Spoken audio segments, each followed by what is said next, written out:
Hey everyone, welcome to How to Afford Full-Time Family Travel, Part 2. In Part 1, we talked about our excellent plan and then it collapsed. Today we're going to talk about how it collapsed and what we did about it.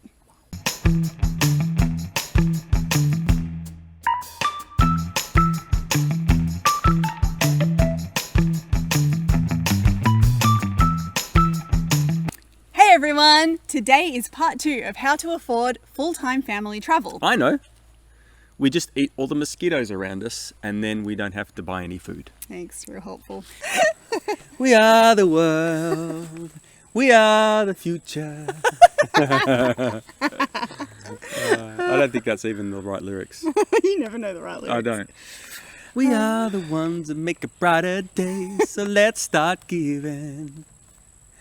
There are Gilberts crying, 'cause they've lost all their money, but we kept world schooling anyway.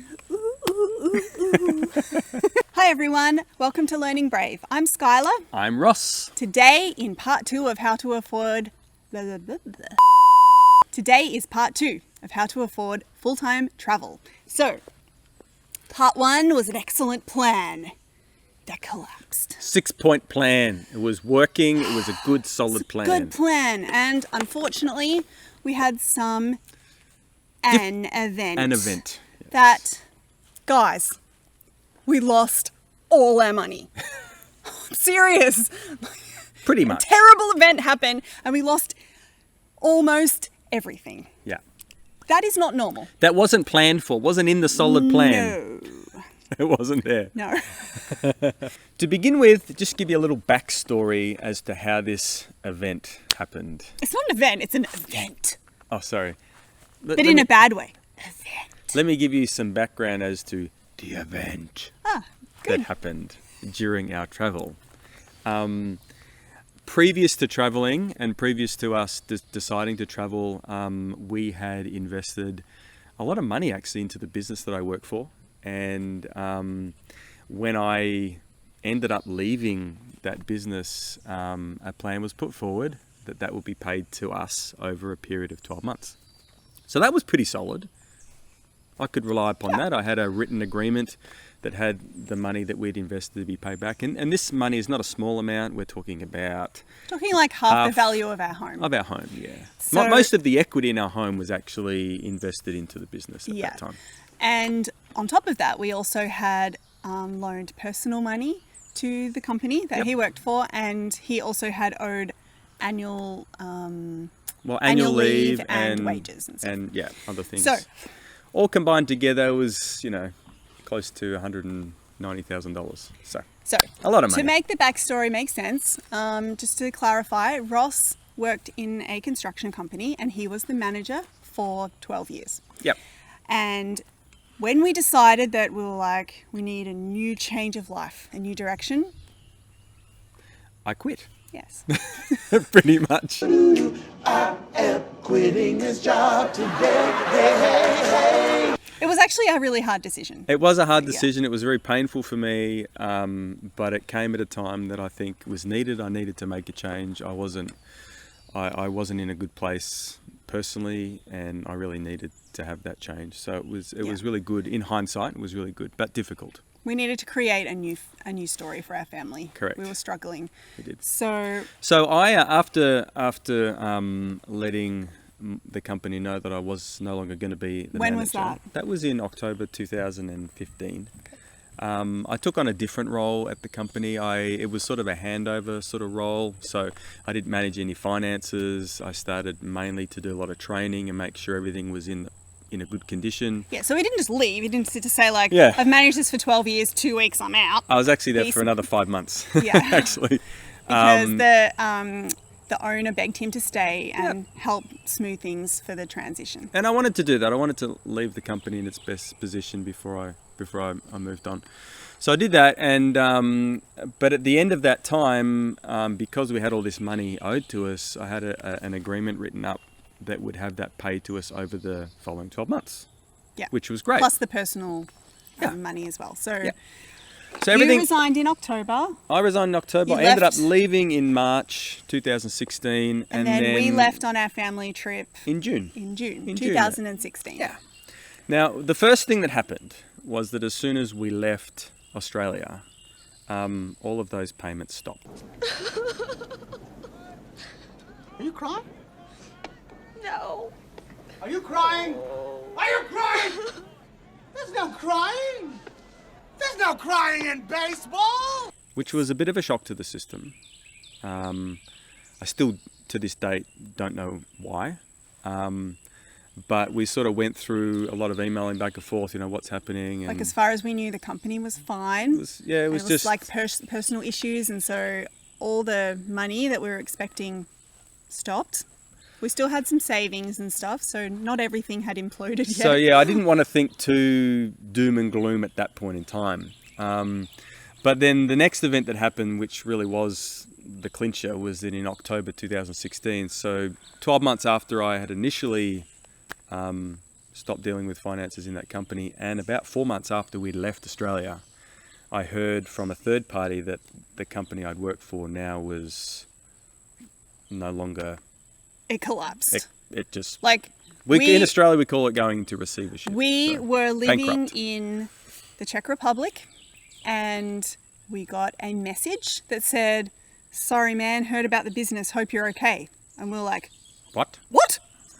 And then, yeah. Yes. So So you can imagine sort of, having It your took a whole life savings put into something and then learning that you're probably not going to get well, that at back first now. we were like, okay, that's terrible. And like administrators had come into the business and they were going to like sort all this out, like sell off the assets of the company and then pay off all the creditors. Unfortunately for us, other than banks, we were like the next highest Creditor, yeah. creditor. So we There's a lot of money owed there's to a us. lot of Yeah. money. But we were like, Well, that's okay. Maybe we'll get some of it back. even if we got a percentage back, it's better than nothing. Yeah. And over time, it became evident Evident. that we would get nothing, Nothing. back. Yes. And that's actually what happened. We lost all of our life savings from all of those years of working. And so, So in when- essence, here we are.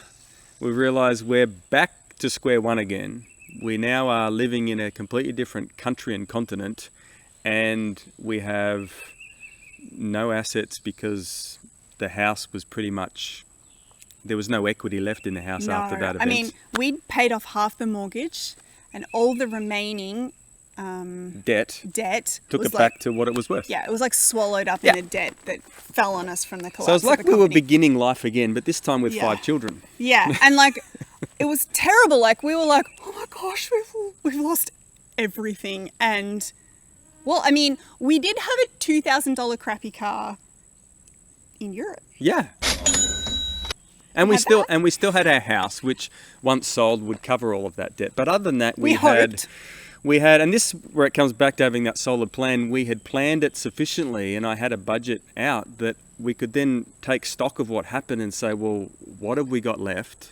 What decisions can we make about this? And I guess the message here today is not for you to feel sorry about our situation, because we all go through terrible things in life. I'm sure many of you guys who are watching have had things like this happen to you, but to show you that even when really difficult things happen, you can push through that and still make a great life, which we've done over the past 4 years. And if you want to, you can still full-time travel You can. as a family. So in our situation, we were in Europe and we'd already purchased our return tickets for March of the next year. 5 months later, Yeah. So we thought, how do we get through 5 months in Europe? and we learnt to travel cheaply. So how to afford full-time family travel. It really came down to the big three. It Yeah. was accommodation, food, Food. transport. Yep. And if we could cover those main three things, we were still able to have lots of adventures Yeah. and have a amazing experience and And wonderful memories. we did. And We had, like, I look back and I know this probably sounds a bit weird from my point of view now, but looking back, had that experience not happened, I think so much of what we'd experienced over the past 4 years would have been completely different. I mean, if that had have happened before we'd left, we never would have left. No, it wouldn't have gone. We would have missed out completely. There's no way. But because we're in the middle of it, I remember we were like, you know, it's almost like a whole foundation of security and finance just got ripped out Gone. from under us. And then we were like, well, let's go to Prague for the day. Yeah, like What do we do? We what, were what like, else? let's Going do something. home to Australia. We looked at it. Going home to Australia was not going to be any cheaper than what we were currently doing. So we did. We like took the kids, got in our transport that we already had, and we drove to Prague. In a way, being overseas and being in the middle of this like life-changing, mind-altering. I mean, we changed our perspective on a lot of things on life already, like what we wanted and what we wanted to achieve as parents and for our kids' education. And so all these things had been undergoing this big change. And then when we lost everything, I guess we were more able to cope with that in a way because we were so practiced at looking outside the box. That's true. There's a couple of things that we had to do as a result of this. And first thing was we had to reassess where we're actually going to go. We had to look at, as Skylar said, those big three. Like, we made decisions of where we were going to go based on where we could find quite cheap accommodation. And we did learn, as we've talked about in a previous episode, you might like to check it out, that travel can be cheaper than living. So we really put it to the test. Yep. We did think, okay, if we cancelled our tickets, took the big fee, bought new ones and went home in this disaster, financially, would we be better off? And we looked at it carefully and we realised no. Not really. Actually, So would we prefer to go home or do you want to continue on this great adventure? And we chose to continue on the great adventure. and so we learnt that travel can be cheaper than living. We deliberately travelled to Eastern Europe where it's very cheap. And we hit the big three. We found accommodation that was really cheap. I mean, $500 US for 1 month of accommodation, 3-bedroom. which country was that? That was in the Czech Republic. Yeah, the Czech Republic. And I think then other than that, Poland, Hungary, they were very cheap Poland, countries. Hungary, you know, those countries, we didn't spend no more than $1,000 US for a month. That's inclusive of everything, utilities, Yeah. internet, Yeah. not Water, just yeah, the bills, accommodation, yeah. everything. You can't live that cheaply in the United States or Australia. There's no way No. that you can have all your utilities and your rent paid for $1,000 a month. And for food, we shopped very carefully and we made almost everything from scratch unless it was a special thing and we found, you know, every now and then we'd eat out if it was a cheap restaurant or something, Yeah. particularly in the countries that were extra cheap. In fact, I learned most of the words that I know in those from those countries by going to the supermarkets, and Yeah. I just copied what other people said. We had to change our expectations a little bit. In the beginning of our trip, we had a bit more money to do a couple of things that cost money, like buy all the Polish pottery I could imagine. And all the dirndls and lederhosen. Yeah, so it was a bit more fun spending going on in the first half of our trip, but the second half of our trip we were much more careful. Yeah. We just modified things. We did as many free things as possible and then added in a couple of special things. Yeah, And- like Rick Steves' walking guides of particular Yeah. cities. That was or- awesome. Yeah, he even does guides for like inside art galleries and stuff, and they were free and often better than the ones that you paid for. Yep. And we found all these like nifty ways to save money, and over the next couple of weeks on our channel we're going to be sharing different ways that we have learned to still travel cheaply, because despite this terrible event happening in our life, we are still traveling full-time as a family. We're still having adventures, we're still discovering the world, and yeah, we're world schooling and getting out there and having adventures and misadventures, having started from scratch. It sounds like a bad story, and it is a bad story. Would I have preferred to not have lost hundreds of thousands of dollars? Yes. Yes. And Hang on. often, Repeat that question again. would I have preferred to not lose hundreds of thousands Oh, of dollars? it's the negative. Yeah. Yes. I would have We preferred to not lose that. That is true. Does it make travel easier when you have money? Yes. Does it make it impossible to travel if you don't have money? No. So we have learned that you can still travel with a little bit of money. You don't need a lot, you just need a little bit, and you need to be clever about it. So one of the lessons that I learned through this experience of our travel and losing a lot of money through that experience, was that it's important to have a solid plan, but expect that things might change. For us, it was quite a dramatic change, but we were able to change things around and we got through, and we're here to tell the tale. So I guess the lesson is be flexible and have a good plan to start And with. the door. And yeah, doors may close on you, but And then a window will open, according Yes. to Maria von Trapp. a window will open. For me, I like to think that other doors open and you get to go through those paths.